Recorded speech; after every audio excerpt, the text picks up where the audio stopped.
Hello दोस्तों, आप लोग का मेरे चैनल में स्वागत है।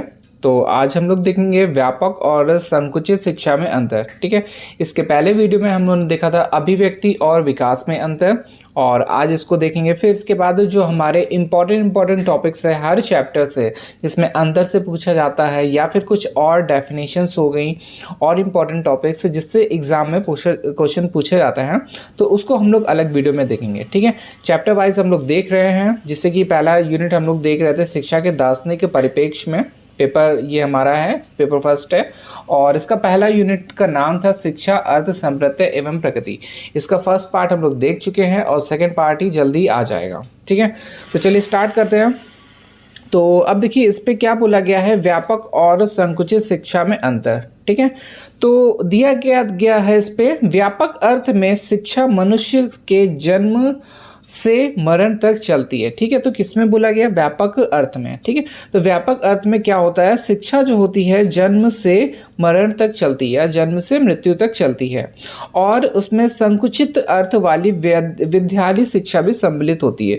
मतलब कि हम लोग क्या है, जब जन्म लेंगे, जन्म के बाद क्या होता है, बच्चा कुछ दिन तो घर पे अपना जो भी शिक्षा रहता है वो लेता है, फिर इसके बाद वो स्कूल जाता है, स्कूल के बाद फिर उसकी स्कूल के बाद कॉलेज हो गया, कॉलेज के बाद वो अपनी जॉब अप करने लगता है। तो उस पे जो बताया गया है कि जो संकुचित अर्थ वाली विद्यालय शिक्षा है, ठीक है, मतलब कि जो वो विद्यालय और कॉलेज से प्राप्त करता है वो भी सम्मिलित होती है।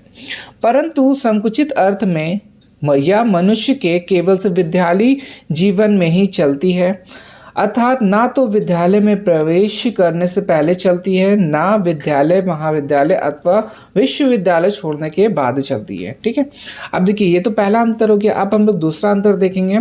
दूसरे अंतर में बोला गया है, व्यापक अर्थ में शिक्षा के उद्देश्य अति व्यापक होते हैं। ठीक है, इसमें विद्यालय शिक्षा के उद्देश्य भी सम्मिलित होते हैं, परंतु संकुचित अर्थ में शिक्षा के उद्देश्य निश्चित एवं सीमित होते हैं। ठीक है, तो संकुचित का अर्थ यहाँ पे क्या हो जाएगा, मतलब कि क्या बोला गया, जो उद्देश्य है इसका निश्चित और सीमित होते हैं। यही अंतर इसकी पाठ्यक्रम और शिक्षा विधियों में भी होता है। ठीक है, और जहाँ तक स्थान की बात है, व्यापक अर्थ में शिक्षा किसी भी स्थान पर चलती है, परंतु संकुचित अर्थ में केवल विद्यालयों, महाविद्यालयों और विश्वविद्यालय में ही चलती है। इस अंतर को निम्नलिखित तालिका में क्रमबद्ध रूप से प्रस्तुत किया गया है। अब देखिए इस पे क्या बोला गया है, व्यापक अर्थ में जो शिक्षा है किसी भी स्थान पर, ठीक है, किसी भी स्थान पर चलती है, मगर संकुचित जो हमारा शिक्षा है केवल कहाँ कहाँ है, विद्यालय में हो जाएगा, महाविद्यालय में हो जाएगा और विश्वविद्यालय में चलती है।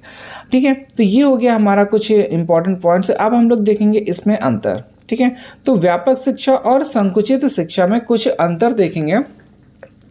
तो अब देखिए पहला क्या बोला गया है, व्यापक अर्थ में शिक्षा मनुष्य के जीवन भर चलती है।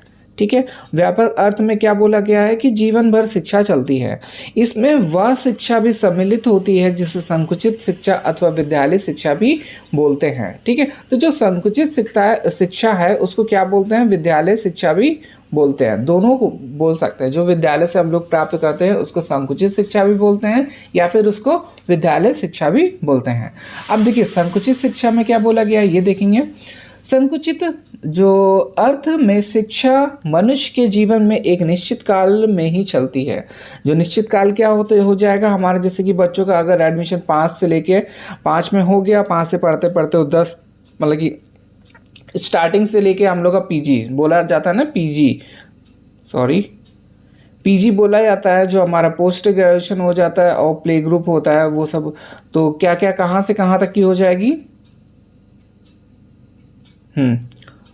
जो शिक्षा बोली जाती है वो कहाँ से कहाँ हो जाएगी, पीजी। एक तो ये क्या हो जाएगा, प्ले ग्रुप हो गया, और कहाँ तक की, पोस्ट ग्रेजुएशन तक की। तो ये हमारी क्या हो जाएगी, संकुचित शिक्षा या फिर विद्यालय शिक्षा हो जाएगी। एक निश्चित काल तक की चलती है, तो पता ही है। ठीक है, इस पे क्या बोला गया, निश्चित काल तक की ही चलती है। ठीक है, फिर इसके बाद देखेंगे इसके क्षेत्र में केवल से विद्यालय शिक्षा ही आती है। फिर इसके बाद नेक्स्ट जो हमारा पॉइंट है वो देखेंगे, इसमें अनियोजित एवं से नियोजित दोनों प्रकार की शिक्षा आती है। इसमें केवल नियोजित शिक्षा आती है। 2 पॉइंट हो गया। तीसरा में क्या बोला गया, इस शिक्षा के उद्देश्य अति व्यापक होते हैं, उन्हें सीमा में बांधा नहीं जा सकता है। ठीक है, सीमा में नहीं बांधा जा सकता है, पर होते क्या है, विकासोन्मुख होते हैं। ठीक है, इस शिक्षा के उद्देश्य सुनिश्चित और विकासोन्मुख होते हैं, उनकी अपनी सीमा भी निश्चित होती है। ठीक है, तो इस पे क्या होता है, एक सीमा निर्धारित होती है, और व्यापक में क्या होती है, कोई सीमा निर्धारित नहीं होती है। फिर इसके बाद क्या है, इस शिक्षा की पाठ्य चर्चा अति व्यापक होती है, उससे सीमा में नहीं बांधा जा सकता है। इस पे क्या है, इस शिक्षा की पाठ्य जो चर्चा है सुनिश्चित होती है। ठीक है, इस पे क्या है, व्यापक होती है, इस पे सुनिश्चित होती है, और इसकी सीमा भी होती है। ठीक है, तो जो सुनिश्चित जो शिक्षा है उस पे क्या है, एक सीमा में ही होती है, और व्यापक में क्या हो जाएगा, व्यापक इसमें कोई भी सीमा नहीं होती है।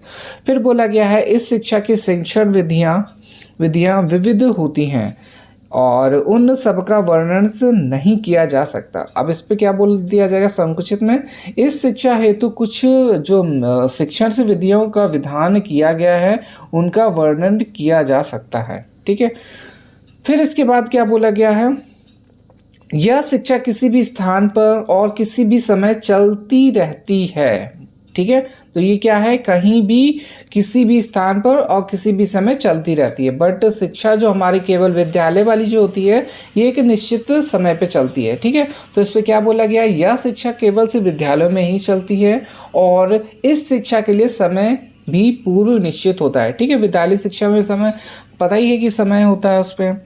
और फिर लास्ट हमारा पॉइंट क्या है, यह शिक्षा किन्हीं 2 या 2 से अधिक व्यक्तियों के बीच चलती है। क्या बोला गया है, 2 या 2 से अधिक व्यक्तियों के बीच चलती है। और इस पे क्या बोला गया, यह शिक्षा निश्चित शिक्षकों और शिक्षार्थियों के बीच चलती है। ठीक है, तो ये हो गया हमारा किसका अंतर, व्यापक और संकुचित शिक्षा में अंतर। ठीक है, वीडियो अच्छा लगा हो तो प्लीज़ शेयर कर दीजिएगा और लाइक कर दीजिएगा, कमेंट भी कर दीजिएगा, और जो भी आप लोगों को प्रॉब्लम हो या कोई भी क्वेश्चन से डाउट हो तो आप लोग उसको कमेंट कर सकते हैं। ठीक है, या तो और किसी वीडियो के लिए आप लोग को कहना चाह रहे हो तो उसके लिए भी आप लोग कमेंट कर सकते हैं। ठीक है, धन्यवाद।